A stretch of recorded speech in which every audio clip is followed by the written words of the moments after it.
The other day I was having a conversation with someone who had asked me this question and was on like their third time asking me this question about Revelation 12.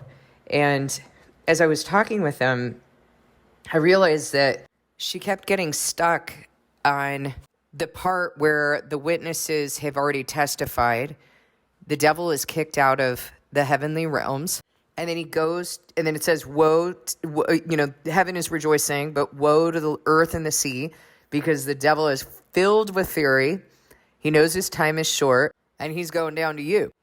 And then it goes on to talk about this 3.5-year period in which the church is taken care of. And the thing that she kept getting stuck on is that referring to the witnesses. And I was so perplexed, like, why do you keep getting stuck on this? How come you don't understand? And as we were talking, it became, she started to explain to me that in her mind, she was thinking that the witnesses start testifying at any point in that testifying, then the devil is kicked out of the heavenly realms. But that's not true. That's not what happens. That 1,260 days is necessary. That's the time that God has deemed that the witnesses must share their testimony for that entire 1,260 days, and that no one can harm them. But after that 1,260 days, that's when the devil, the beast, rises from the abyss, overpowers and kills the witnesses. And we know that from Revelation 9. We know that that's not going to happen until the fifth trumpet, when he rises to overpower and kill the witnesses, and that the witnesses will die at that time, at the time of the fifth trumpet. So we have several places where Scripture confirms that timeline. But I was really glad, actually, that I picked up the phone and called her, because I wanted, a lot became apparent to me in that conversation. And this particular person was raised Jehovah's Witness. And so as much as they talked about witnesses, they sure didn't seem to understand why the witnesses had to come, what a testimony actually looks like, and what the rest of the timeline is, right? There was just this focus on being one of those 144,000 witnesses and no emphasis on the multitude in white robes. I mean, how can you not know? If you know that you're a witness from the word, you have to know that the role of the witnesses is to prepare the multitude in white robes, is to pass that torch in addition to calling people in. So I want to explain some things. Now, I was raised Mormon, and Mormons have this thing called fast and testimony meetings. So once a month, I don't remember if it's like the first month or the first Sunday, counterfeit Sabbath of the month, or what it was. I think it was the first. In any event, it was called Fast and Testimony Meeting. And it was really pretty empty, quite frankly. It was not moving. It was not, not a lot of substance.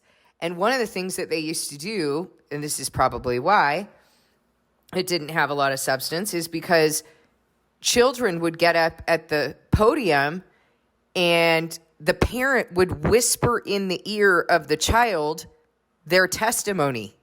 Is that the child's testimony? Are you teaching a child what a testimony is if you have to whisper in their ear what they need to say? No, you're teaching them to regurgitate a rehearsed shtick.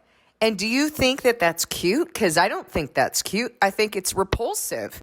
How's your child ever going to understand what a testimony is if you're not honing their testimony, but you as the adult need your little child to esteem your fragile ego? Let them say what they know to be true. Let them tell stories about how God is working in their life. Teach them how God is working in their life, how to look for those things. But no, what they did was, I'd like to bear my testimony that I know this church is true and I know Joseph Smith was a prophet. The end. I mean, that's how it went. Very good at rehearsed regurgitations. Not good at authenticity whatsoever. And that's not exclusive to the Mormon church. That's pretty much across the board, isn't it? Because these worthless shepherds and these false churches have taught you to go out like the Mormon missionaries do, knock on the doors, tell everybody, and recruit. But God didn't ask you to recruit. What he did when he was here was he spoke a message of truth, and then he listened and paid attention to see who were his and who were not. And when they couldn't hear his message, he told them that that was because they were children of the devil. He understood. He recognized that these ones are not mine because my sheep hear my voice and they listen. I'm not knocking on your door. I'm not hunting you down. I'm here doing what I do every single day, and I'm trusting God to bring whoever he wants to bring to the channel. But see, those worthless churches and worthless shepherds have told you to go out and do that to bring in followers for themselves, to bring in offerings, counterfeit tithing for themselves. And I mean, what better way to do it than to tell you, convince you that if you don't, you're not going to make it. Like, this is your responsibility. It's just free marketing, isn't it?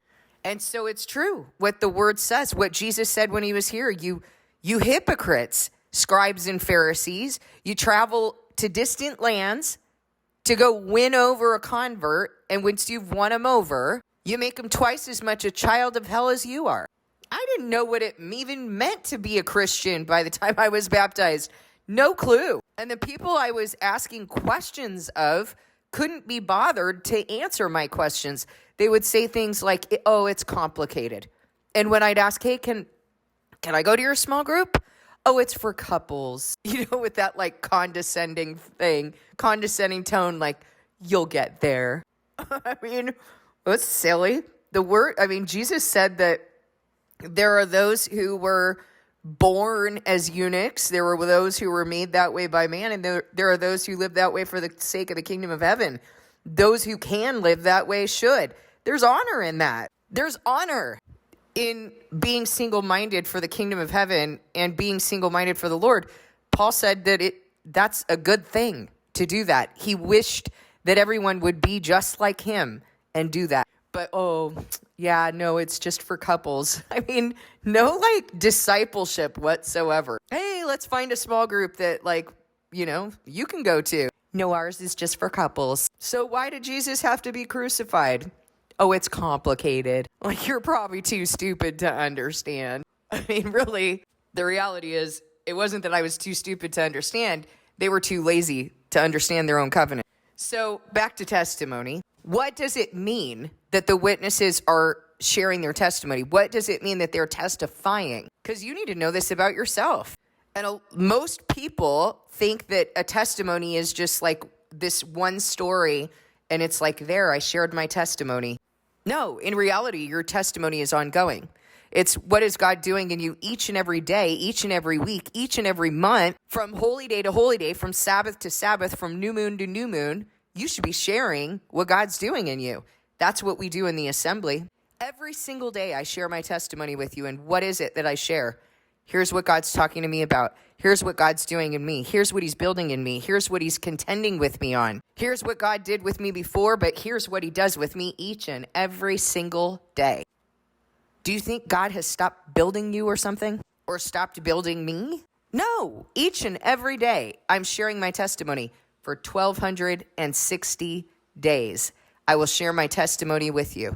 And really longer than that, if you count the years leading up to it, right? But for 1,260 days, the witnesses are required to share what God is doing. And that means that they're also required to be poured out each and every day so that they have a testimony. You know, recently a friend of mine offered to teach me Spanish, and I would like to learn Spanish because I'd like to reach some people who are, people who are Spanish speaking.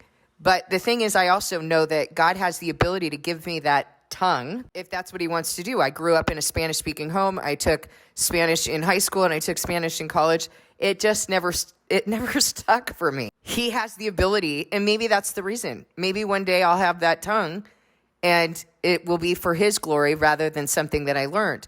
But as I was thinking about this very generous offer that this person made, I thought, I don't have the time to do that. It's not just the classes. You also have to engage in, practicing and having conversations and, that sort of thing. And it would take away from what God has me doing each day. I don't think people actually realize how much I'm doing in a day to deliver one video to you. The position that God has to bring me into, not like for a couple hours a day. It's literally all day long, in my sleep, in my waking hours, always. He's always working with me. He's always crushing me. That's why the witnesses are referred to as the sanctuary being thrown down and the daily sacrifice being abolished. This is a daily sacrifice. It's not just an hour here and an hour there. It is my entire life. My entire life. I don't just get up and regurgitate some rehearsed lame thing like, I'd like to bear my testimony. No, I have to live this. I have to be in relationship with him, crushed and broken every minute of every day. And God has ordained that that is to happen every day for 1,260 days. If I don't post a video, you can be certain that there is something else that he has me doing that day. And I think that's only happened maybe a handful, maybe even less than a handful of times in the last year and a half. That's what it means. Every single day, I am testifying, I am witnessing to who God is and what he's doing and what he's telling me and the covenant that he has extended to us. I'm witnessing to that. What does it mean when you're a witness? Are you just a witness to something that happened 10 years ago when you were so-called saved? If you're still rehashing that story and you don't have anything new, you're not in the covenant and you're not saved. You need to be talking about what's going on every single day. You need to be on an upward trajectory of growth in your covenant. You haven't arrived anywhere, nor are you saved yet, guys. You're still in the same earth I'm in and the same condition I'm in, same sinful state. When were you saved? We'll be saved on the day of the Lord, the day that he comes, provided that we are living this covenant every single day. That's what I'm teaching you every day, is how to live in that covenant every single day, how to live for him. And a lot of people can't be bothered with it because, it kind of imposes on the life they're living. When you're looking at Revelation 12 and you see that the blood of the Lamb and the testimony of the witnesses, 1,260 days of testimony, that's what triumphs over the devil. That is when the devil is kicked out of the heavenly realms. And when he's kicked out, he has the key to the shaft of the abyss, as seen in Revelation 9. He goes into the abyss. He comes out of the abyss. Smoke rises from the abyss. And he overpowers and kills the witnesses, as is written in Revelation 11. Not any sooner than that. But once that 1,260 days is up, that requirement of the two witnesses in God's court of law in order to convict and establish a matter has been fulfilled. Your testimony is a daily thing. You don't need to keep telling a story from 5 years ago as though there was some magical moment when you came to believe.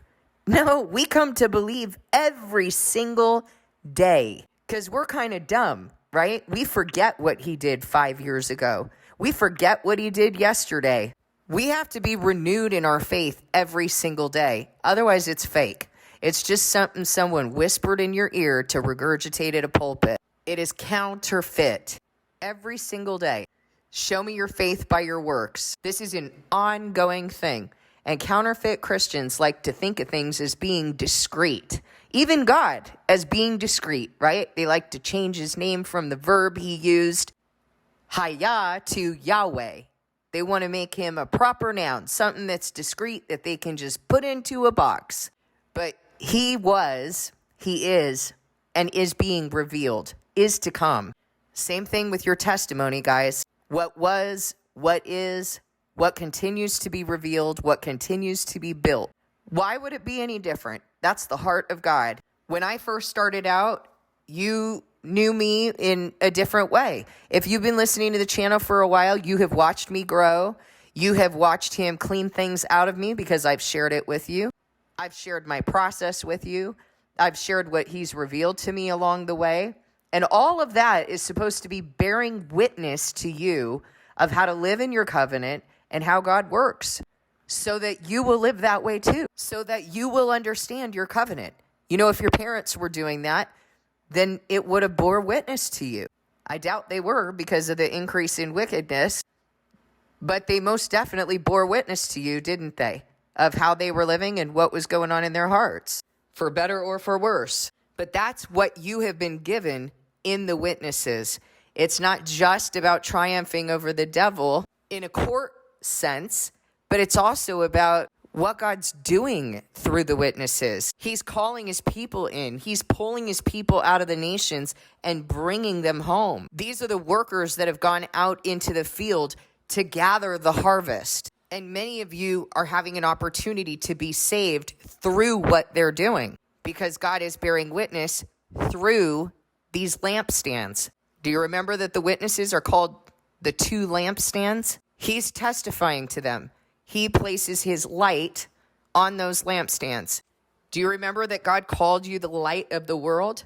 Well, this is what you're going to need to do. You're going to need to continue to carry that torch, to carry that lampstand throughout the world, to the ends of the earth, so that the gospel is preached throughout the world, but not in the way that counterfeit Christianity told you to do it. I'm demonstrating how God has me doing it. He's going to teach you how he's going to have you doing it. But first, you have to have that relationship with him. You have to have healing as an individual. Then he's going to move you to walk in the authority he's given you, in the responsibilities he's given you. So don't try to fast forward, because it doesn't work that way. And then you're going to have a trust in his house. And until then, you're not even in it, guys. You're not really fully in the body or the church or the temple. You have to have a role. You can't just stay where the rest of the world stays. And what I mean by that is that in the world, in fields like psychology, people just worry about themselves incessantly. That is a field that ruins people by teaching them how to be the most self-centered twits on the planet. Just worry about me, oh, me, and my crisis and my traumas, and never any healing. Always this focus on self and never any healing.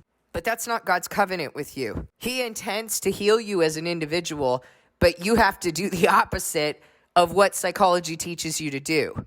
You can't be self-centered.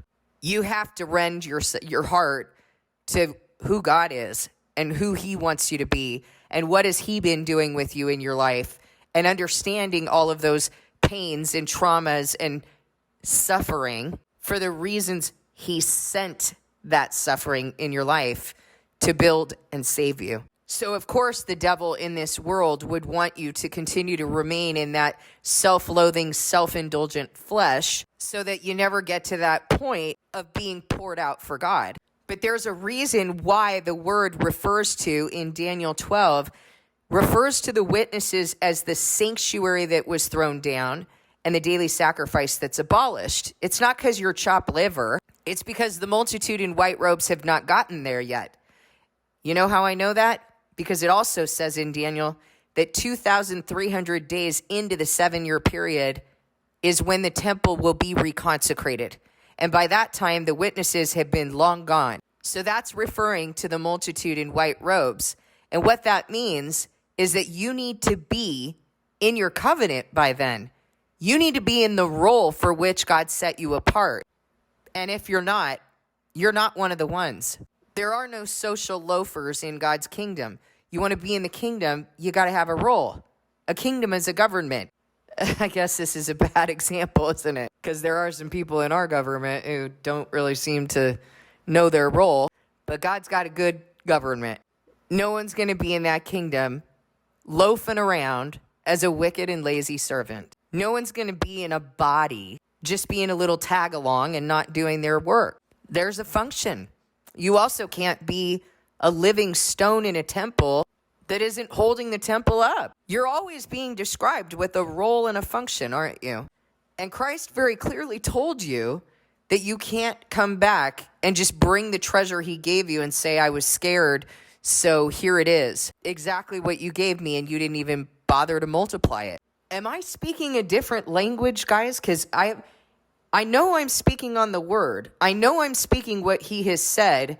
And I know that from experience of applying the word that I have understanding. I know that. So why are there so many of you who are not responding? You're not responding to the covenant that God's witnesses are speaking to you. Why aren't you doing anything? Because it's not going to do anything for me to keep asking you about this. I'm concerned about you. I'm concerned about what you're going to go through in 2 years when that Antichrist rises. And I'm concerned that you're not concerned. If you're not showing up to workshop and you got all kinds of excuses and you don't need to tell me about it, I don't know what's more important to you guys. Because really, there's nothing to worry about here in this life. God's goal is for you to have eternal life. Does he not have a way of taking care of all of the things that you've been placing before him if you actually return to him and put him first? Do you believe in him or not? You have some things being offered to you for a very specific reason. The reason these things are being offered to you without any hindrance, without the hindrance of finances or anything else, not having teachers. You have teachers right now. They're called the witnesses. You're going to know your teachers and you're going to hear a voice behind you saying, this is the way, walk in it. That's what the word says. Let me tell you what's going on right now at this point in history. God has sent witnesses to help you and to teach you without any hindrance. When have you ever seen that in your life? Have you ever seen that in these worthless churches and these worthless shepherds? Never. They've always tried to see what they can take for themselves. But now you have teachers who are giving to you for free, who God is testifying to. You know that you were brought to the channel because you've told me that. Let me tell you what God says. Now your impurity is lewdness. Because I tried to cleanse you, but you would not be cleansed from your impurity, you will not be clean again until my wrath against you has subsided. I, the Lord, have spoken. The time has come for me to act. I will not hold back. I will not have pity, nor will I relent. You will be judged according to your conduct and your actions, declares the sovereign Lord.